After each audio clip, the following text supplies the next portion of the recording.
All right, I think we're doing a whodunit, aren't we? A whodunit? Oh, Macbeth. A whodunit, like who did the crime? Whodunit? Macbeth. Yeah. Oh, is that a term from Macbeth? Okay. Oh, no, I got it. Can I drink some water?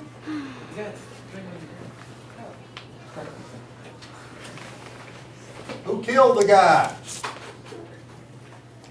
And I believe Ms. Simpson has for you 3 possible choices on which you're going to write papers. Is that right? We got 3 assassinations we're going to be talking about. What 3 assassinations? Do you know? Duncan, like who killed Duncan, who killed Macbeth, and We got. Am I in the wrong place? No, you're in the right place. So we talked just a little bit about this, but if you're not that familiar, if you don't remember, that's okay. So there are definitely going to be some assassinations and some conspiracy theories in Macbeth, which is why this topic kind of parallels what we're going to see in Macbeth. But your actual research in your paper is going to be history, and it's going to be 3 guys, and those are going to be the people that Mr. Davis will explain. So y'all didn't know exactly what 3 assassinations I'll be talking about. Y'all all know who Huey Long was? yeah. Huey Long. Governor and senator from Louisiana, right, and was assassinated in 1935. There are some question marks about his assassination. Not everybody believes the official version of what our government told us about his assassination. What's another famous historical assassination without a little bit? JFK. JFK, sure. And a lot of question marks about his assassination. Who killed President Kennedy? Or were there other people involved besides the one I'm going to be mentioning for you in just a second? And then a third famous one would Martin be? Luther King. Martin Luther King, sure. We could go back as far as Abraham Lincoln, but I don't think we're going to go back to that assassination. You want to take them in chronological order, the order in which they happened? So, of the 3, Huey Long, or JFK, or Martin Luther King, who was killed first? Huey Long, okay. Huey Long.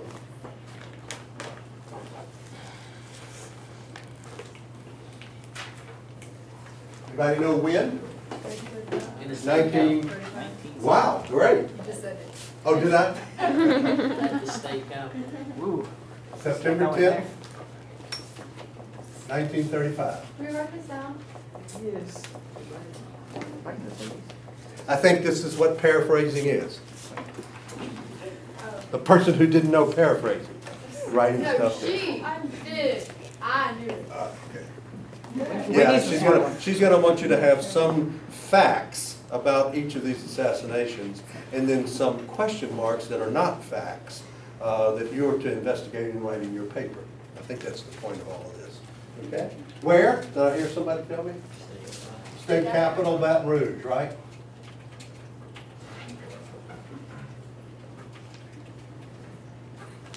And I believe you spell Capitol when it's that building down there with an O-L rather than an A-L.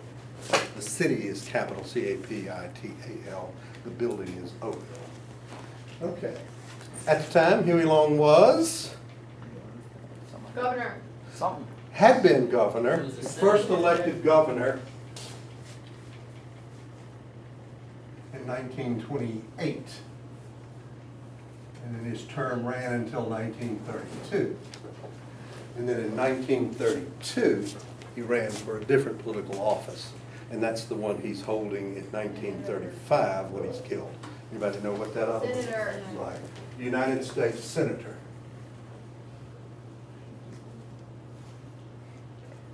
From 32 until his death, 35. Okay? So what the devil is he doing in Baton Rouge on September the 10th, 1935, when he's killed, if he is, at the time, a United States Senator? Which means he ought to be where? In Washington. In Washington, D.C., being our United States Senator. Well, Huey Long had come back to Louisiana. He'd never really given up control after being governor for so long, or not so long, for that amount of time. He had gotten himself elected senator, but he got his closest friend elected governor. And he was just back in Louisiana checking on whether everything that Huey Long wanted was being done here. he is what some people would call a dictator for the state of Louisiana. Although officially and properly elected, that would not make him exactly a dictator, but a very powerful man. And he did have lots and lots of political enemies, and he did have lots and lots of political supporters. And they tolerate that word or two. I think Okay. Huey Long is the kind of guy in Louisiana who brought out really, really opposite attitudes toward him. There were people who loved him, and there were people who hated him. My grandfather, who was alive at the time, was listening to the radio the night, my father used to tell me this story, the night that Huey Long was shot. And my father came home to see his father, my grandfather, at the radio, going, listening carefully like that. And my father said, "What are you doing? Dad, you're up awful late." And he goes, "Shut up, son. They just shot Huey Long, and I'm waiting to see if that son of a bitch dies." So my family would have been a family that would have absolutely hated him, right? And that still lingers with me. I'm not a fan of Huey Long. I'm not a fan of the kind of politics he practiced. But I do acknowledge that he was very good for many of the poor in Louisiana. He did a lot of good things. He just did them in maybe a rough way. Okay. Anybody know who shot him? Some guy with glasses. I remember seeing pictures. I never remember what his name was. Somebody with glasses on. Did you say that? White. He's a doctor. He was. Shot by, Doctor somebody. man's name was Carl Weiss. Or it might be pronounced Weiss. Or it might be pronounced Weiss. Sometimes they would pronounce the W like it's a V. And Carl Weiss was, you're right, a medical doctor. Okay? That's who shot him. We know that. That's a fact. Carl Weiss had gone several times to the Louisiana State Capitol building to confront Huey Long, who had returned back from Washington, D.C. to check on his little state here, right? Kind of the first couple of times, Dr. Carl Weiss had been brushed aside by Huey Long's bodyguards. Get out of the way, get out of the way, get out of the way. The senator is going to his office. But finally, Carl Weiss stepped right in front of Huey Long as he was walking through. Have any of you been downtown to our state capitol? The room when you walk up all the steps is called the Rotunda. Huey Long was in that rotunda, that open area. One way you go to the House of Representatives, the other way you go to the Louisiana State Senate. But Huey Long was walking through the rotunda when he was confronted by Carl Weiss, who pulled a pistol and shot Huey Long right there. Shot him in the abdomen. Huey Long let out a whoop and ran 40 feet down 4 flights of stairs with that wound before somebody finally caught him and brought him to the Lady of the Lake Hospital. Y'all know the Lady of the Lake Hospital? Well, it's not the one that's there now. The Lady of the Lake Hospital was right next to the state capitol on that lake. There's a lake right behind the state capitol. So that's the Lady of the Lake Hospital. And Huey Long was operated on, but died about 31 hours or so after he was shot. A couple of days later, on September the 12th. He was shot on September the 10th, but died on September the 12th. Okay. What's happened to Dr. Weiss when he shot Long? Oh, the bodyguard just... That's bodyguards plural. The bodyguards pulled out their automatic weapons, which were a larger caliber gun than the gun Dr. Weiss had. Dr. Weiss had a 32 caliber gun. The guards were carrying 45 caliber guns. It's a little bit bigger bullet. And the guards just went and shot Dr. Weiss 69 times. When they lifted the body, bullets fell out of the body. That's how often he'd been shot. Dead immediately, right there, you know. So we don't get from him what would we like to have had? Why he did? An explanation, a motive. Why'd you do this? And we have to kind of invent some things. Well, I mean, if you think about it, though, I mean, like, you did say he either had people who loved him or people who hated him. Right. Obviously, they had a lot of reasons to hate him. There's some hate enough in the Dr. Weiss inspiration to kill family, somebody. right. Yeah, well, I hated him too, but I didn't kill him. And my grandfather hated him, but he didn't kill him either. So there's got to be something there special by Dr. Weiss that causes us to think that he came here for this purpose. Dr. Weiss was married to a lady named Yvonne. Her maiden name was Pave.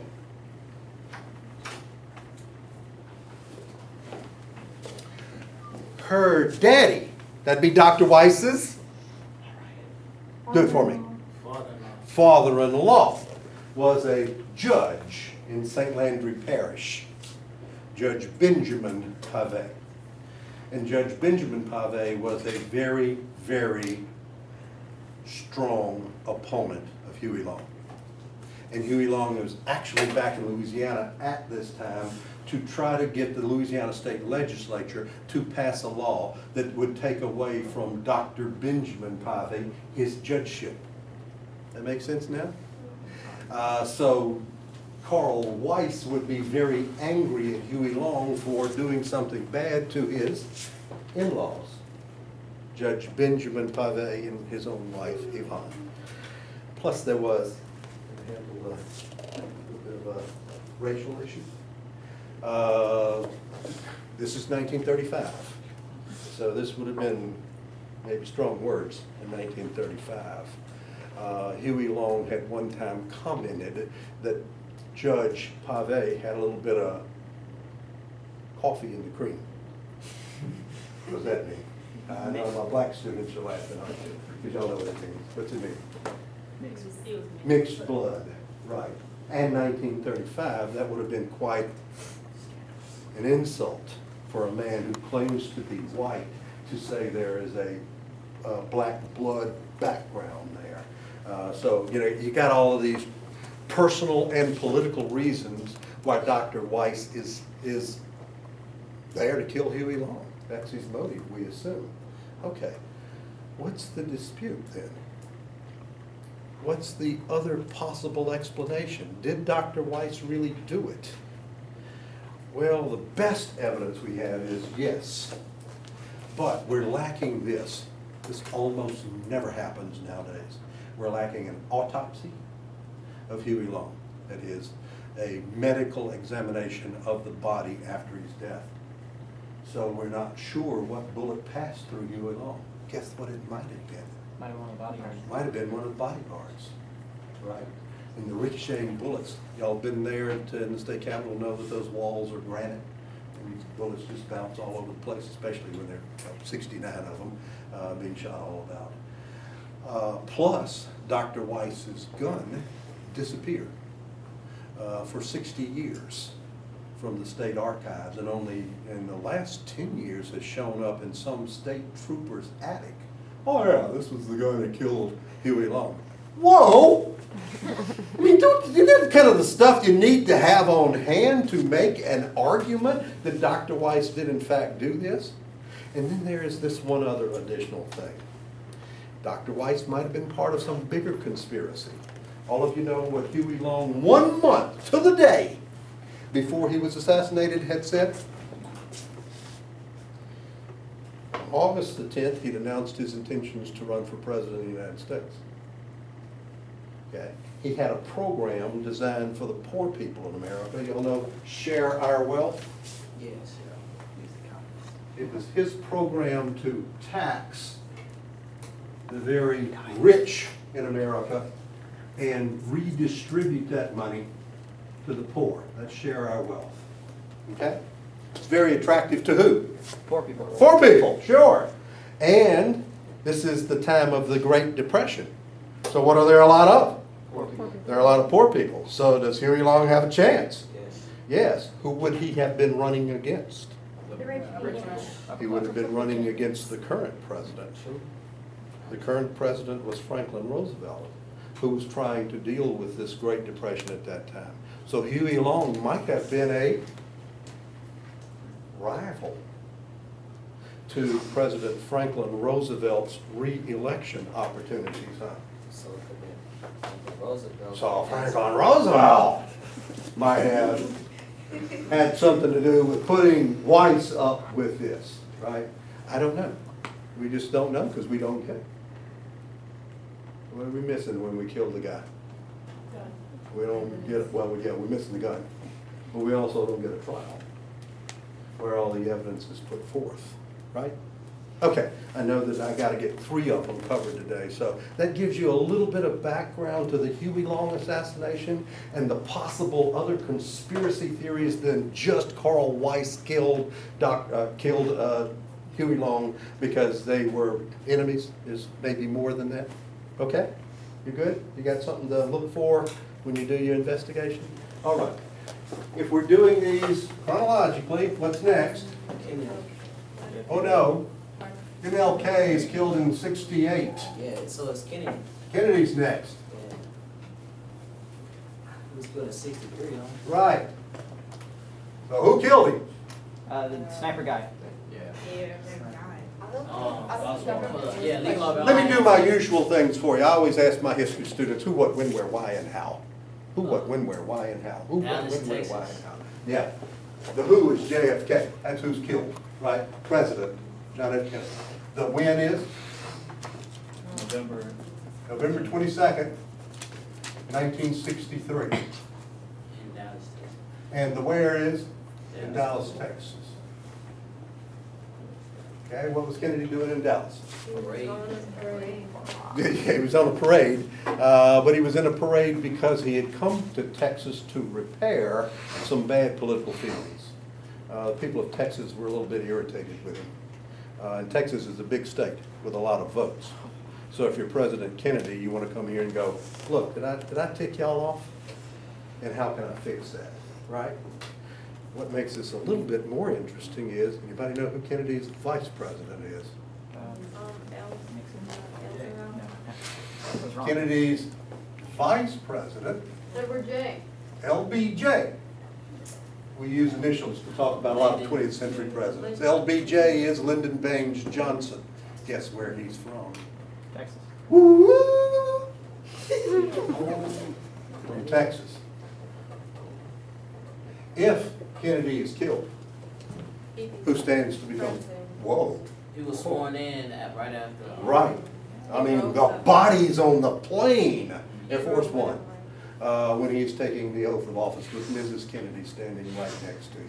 Didn't even wait to get back to Washington, D.C., to go through this. This seems to me to be a little insensitive to Mrs. Kennedy to be standing right next to Lyndon Johnson, who's taking the oath of office while her husband is, being transported, or her husband's body being transported. Okay. Bye. Lee Harvey Oswald. Good. That's the usual.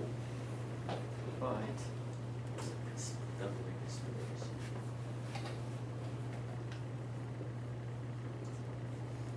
Suspect, Lee Harvey Oswald.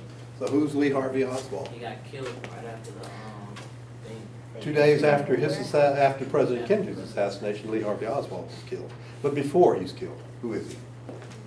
He's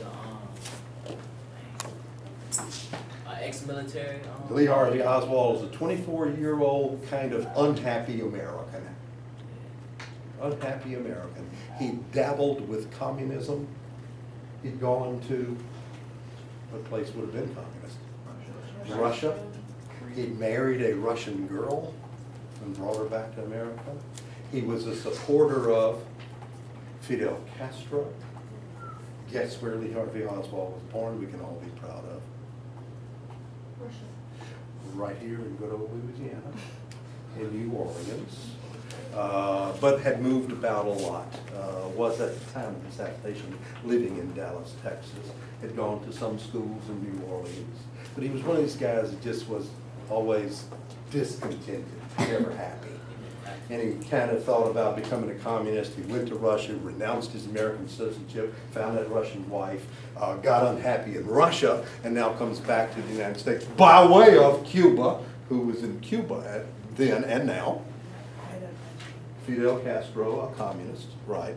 And Lee Harvey Oswald had asked for a meeting with Fidel Castro, which he did not get, but he greatly admired him. just 2 weeks before this assassination takes place on November the 22nd, Lee Harvey Oswald. He will kill some other people, but he was standing on a street corner in New Orleans distributing leaflets to anybody who'd walk by. Oh, you take one, take one, take one.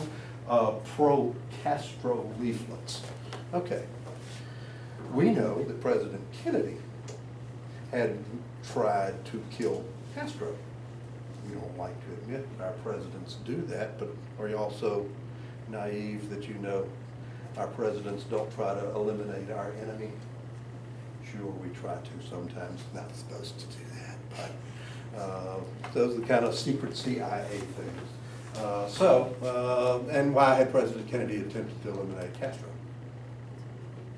Because he's a communist dictator, swimming distance off the coast of the United States, huh? And it actually is swimming distance now since Diana just did it. Right. I mean, that close to have a communist government, that just was really, that's scary to think that. Okay. Now, Mr. Empson's going to step in here, and I'll tell you what one group has found to be the facts. Mr. Empson will dispute that. Lee Harvey Oswald will fire 3 shots from a gun he ordered by mail, an Italian bolt-action rifle, a Carcano rifle, a Mannlicher Carcano rifle, 3 shots at Kennedy, who's traveling in a car, open convertible, in Dallas, Texas. Man sitting in front of President Kennedy in the front seat of the car is the governor of Texas. He got shot too. Governor of Texas, Connolly.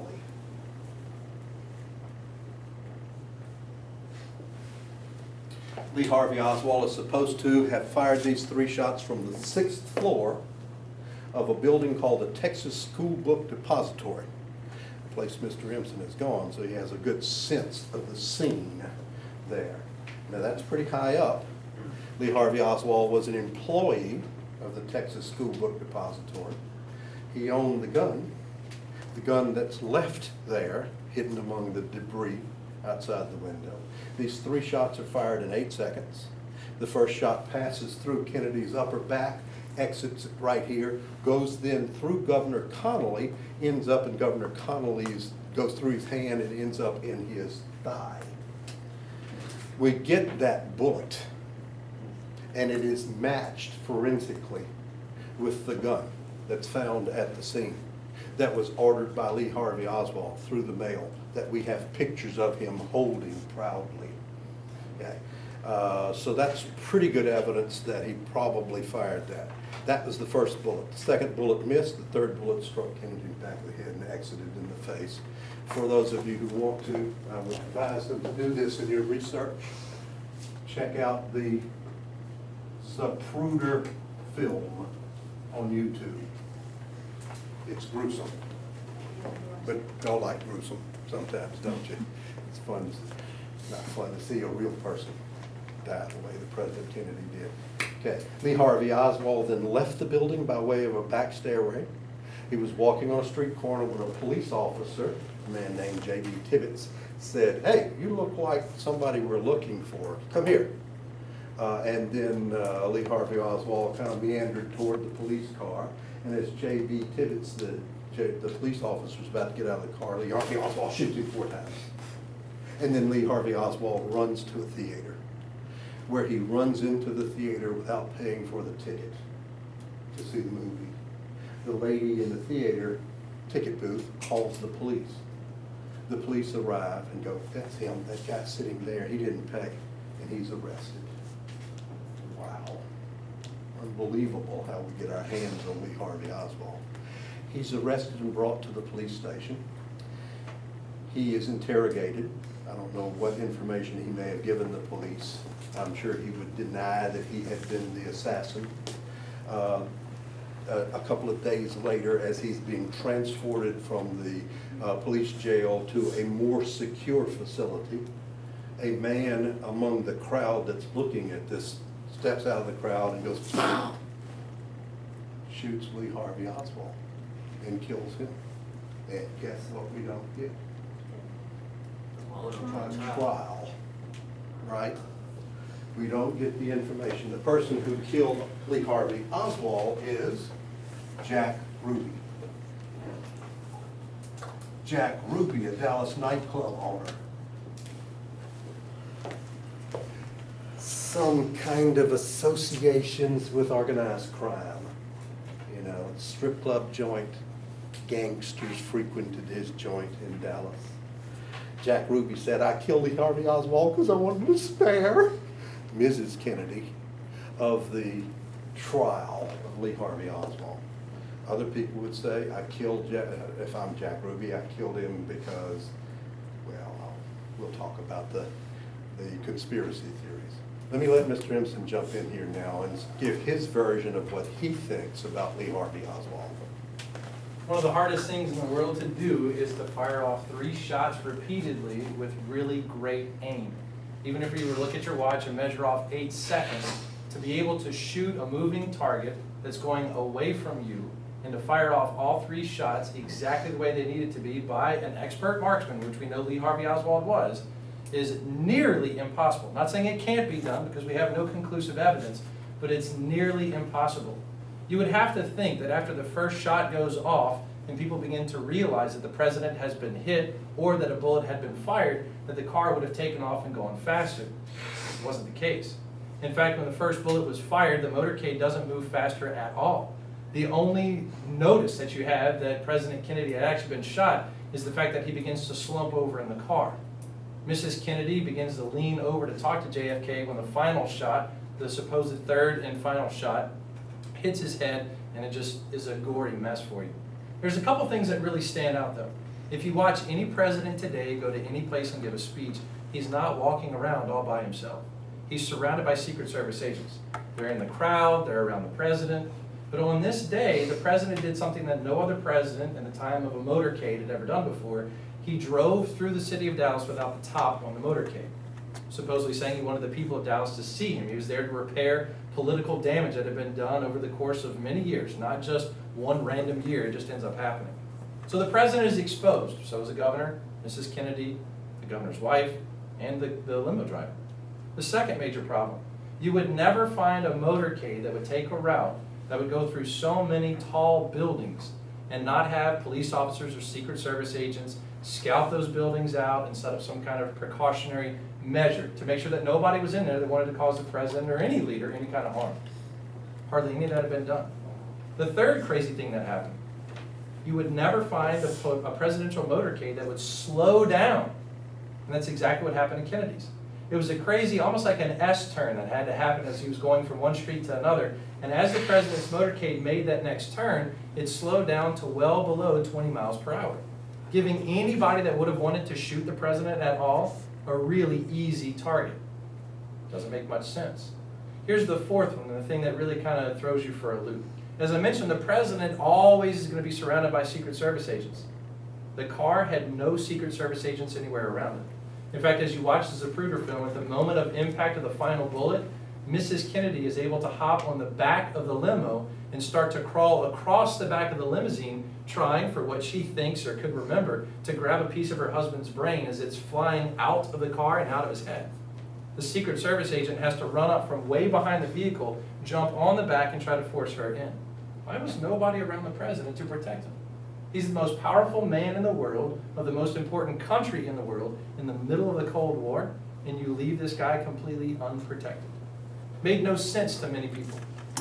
Then there's the magic bullet theory that's out there. That one bullet caused all this damage. Mr. Davis tells you that the bullet enters the president, it exits, it ends up going and hitting the governor right in front of him. It causes a couple of injuries for the governor. As best we know, the medical examination of President Kennedy showed that the bullet entered somewhere around, or exited rather, somewhere around this area of his body. Could have been his trach, it could have been right over here on the side of it.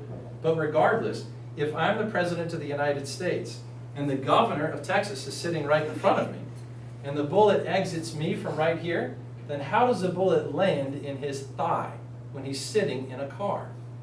Now I know downward trajectory, but really once it leaves my body, is the bullet really going to then come this way and stop and turn and then go back down to where it can land through his wrist and in his thigh? And the other crazy thing about the bullet is that after going through my body, my bones, his body, his bones, and landing in his thigh, that comes out in almost pristine condition.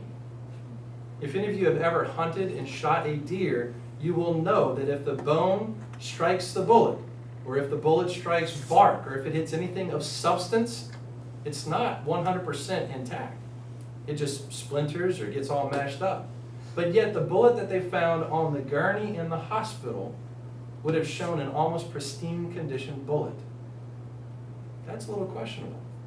Not to mention the fact that after firing 2 shots, the third and final shot that would have ended up hitting the president in the head, causing the fatal blow, do you really think that after hearing 2 shots as a limo driver, you're just kind of cruising down, listening to like, damn, it feels good to be a gangster or something? I mean, come on, really? Like, hey, the president's getting shot, what's up? Third shot, time to speed up. No, I don't think so. I mean, really, why are you slowing down? Did you not hear? Did you think it was your car backfiring? Well, what's going on? If you look at the trajectory of the bullets that were fired, it doesn't make sense that all 3 bullets came from the top of the Texas School Book Depository.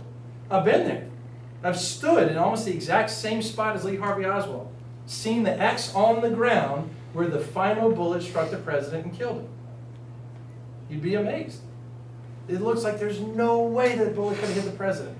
There had to be more than one gunman. They've come up with a military term. It's a triangular kind of form of fire. You have somebody that you know that's back over here that's going to fire, but if he misses, you've got a couple of other guys that can finally handle the situation. And this is where the theory of the guy on the grassy knoll comes in. That there was another gunman, at least 2, maybe even more than that, whose job it was to make sure the president died. And so they pull the gun out, and they shoot from the grassy knoll, and supposedly that's where the final shot came from that killed the president. It's a crazy situation that all the things don't add up. To add a little bit more intrigue to what Mr. Davis said, the president's body, no autopsy was ever done on the president in the hospital at Dallas. And per not only state law for Texas, but most mandates when removing a deceased body from somewhere and you don't know what the real cause of death was, an autopsy and a death certificate must be issued at the place of death before you can move the body.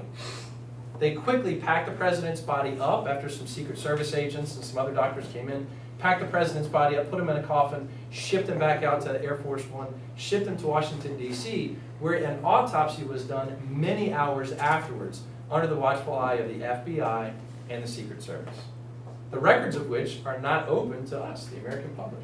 The president's limousine was cleaned out quickly, almost immediately after the assassination, destroying any evidence that may have been in the car, including bullet fragments or any other pieces of information we could have gathered. Governor Connolly survives his wounds. Obviously, the president doesn't survive his wounds. And then there's Lee Harvey Oswald. And when Lee Harvey Oswald is assassinated, it brings up another very interesting twist of who may have plotted to kill JFK. His brother, Robert Kennedy, had been appointed U.S. Attorney General. And one of the biggest groups that Robert Kennedy went after on a regular basis was the Mafia. For all the links that they had, he pissed off the Mafia, probably more than anybody else, maybe even more than the Soviets. And the connection that we have with Jack Ruby being a nightclub owner, having Mafia or gangsters visit his nightclub on a regular basis, only adds to the intrigue and the possibility that the Mafia, knowing that the president was coming after them at some point in time, may have actually ordered the assassination of President Kennedy. You take the mystery of what happened to him after his death, and you add it to all the uncertainty before his death, and you've got an awesome story, plus a huge conspiracy theory that goes around for days. Could have been the Soviets. Could have been Lyndon Johnson. Could have been members from the Democratic Party. Could have been Lee Harvey Oswald acting all by himself. For those of us who have been to Dallas, it's pretty clear it didn't happen that way. For those of us who have not gone to Dallas, we still believe in the lone gunman theory. But just try this. Next time you're playing a video game or next time you're actually out hunting, see if you can actually get a bullet to curve in midair when you're shooting it straight and see what happens. Or after you kill the deer or the rabbit or whatever it is, take a look at your bullets or your pellets and see what happened to them.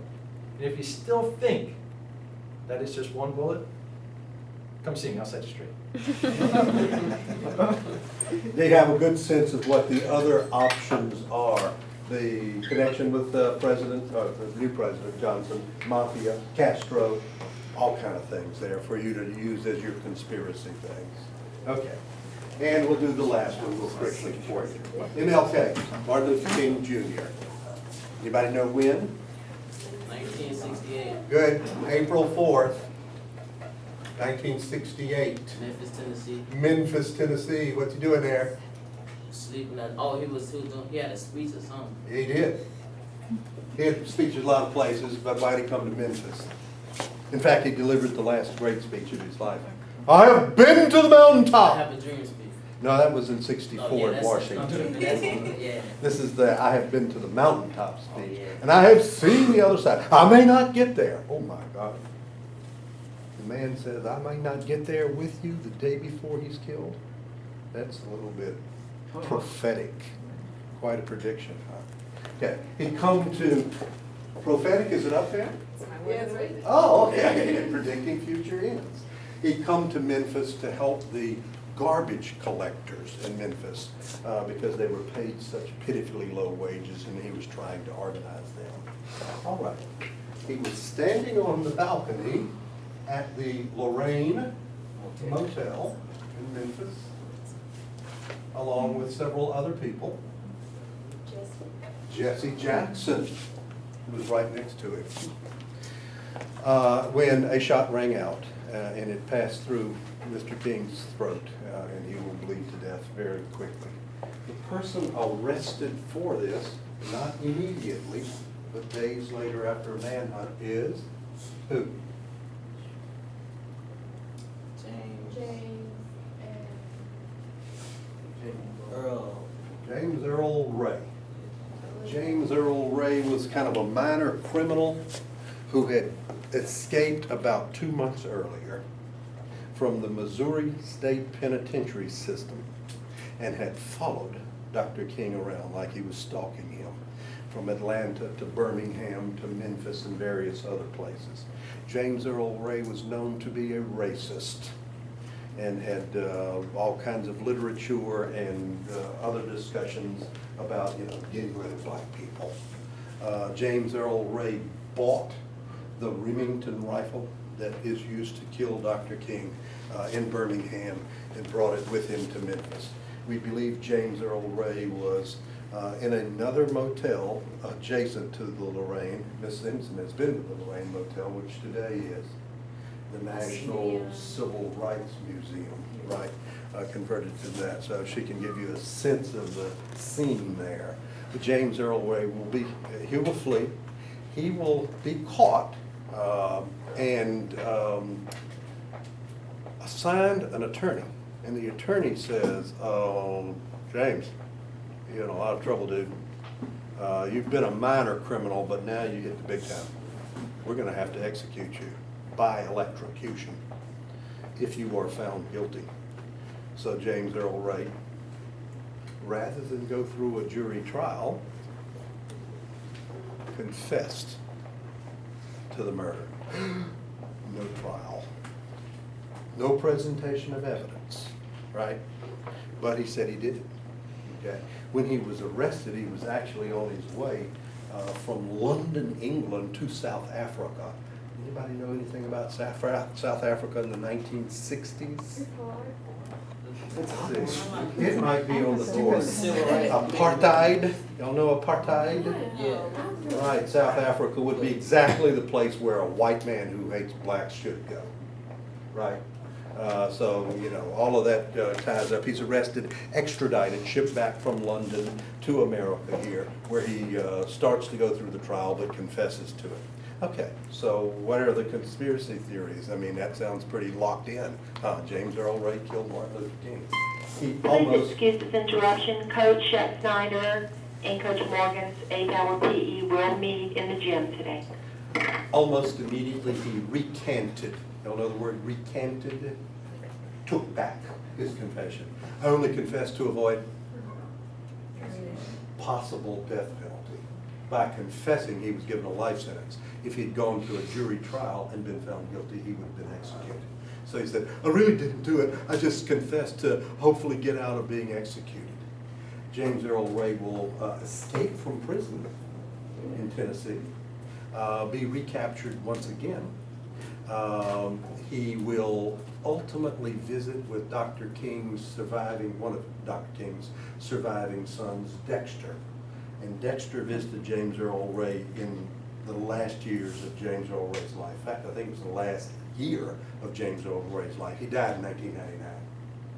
He was 70 years old when he died, James Earl Ray, in prison. And Dexter said, "What was your motive? Why'd you kill my father?" James Earl Ray famously answered, "I didn't kill your father." For a dying man, dying of kidney disease in jail, to say that is either the cruelest thing in the world, or it's the truth. I don't know which it is, but it certainly leaves open the possibility that others might have been involved in the assassination of Dr. King. But that's the accused assassin. Okay, I'm going to go back to Kennedy just a little while and put my 2 cents worth in. Five government investigations have determined that Lee Harvey Oswald shot President Kennedy. The magic bullet is not magic at all. If you see the trajectory, John Connolly is turning in the front seat like this when he is struck and the bullet goes through there. So Mr. Imson and I would have a different set of facts to support our idea that he believes that somebody else was involved. I'm open to that, or somebody else is involved. I just don't have any evidence. It's interesting to talk about theories and conspiracies, but where are the evidence? Did that give y'all some ammunition? Bad choice of words. Some stuff on which you can, write papers about conspiracy theories there? All right. All right, give a round of applause.